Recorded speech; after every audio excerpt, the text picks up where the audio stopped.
Nous allons commencer aujourd'hui une nouvelle séquence sur la translation. Et dans cette première vidéo, nous allons définir ce qu'est une translation. Alors une translation, c'est une transformation du plan.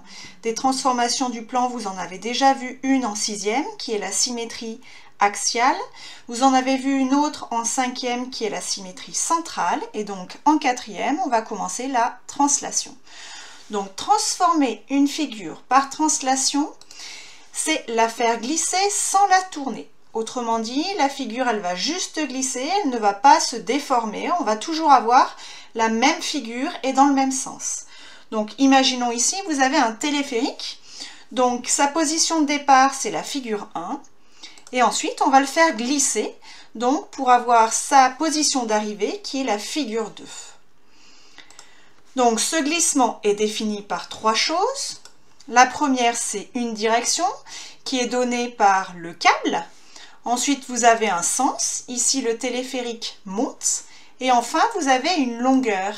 La longueur ici est de 80 mètres. Donc, on peut matérialiser ce glissement par une flèche que l'on va appeler vecteur. Et donc, cette flèche nous donne une direction, celle de la droite AB, nous donne un sens, c'est-à-dire ici, on va de A vers B. Et enfin, nous donne une longueur qui est la longueur AB. Alors maintenant, cette flèche, je ne suis pas obligée de la mettre à cet endroit-là si je la bouge, par exemple ici.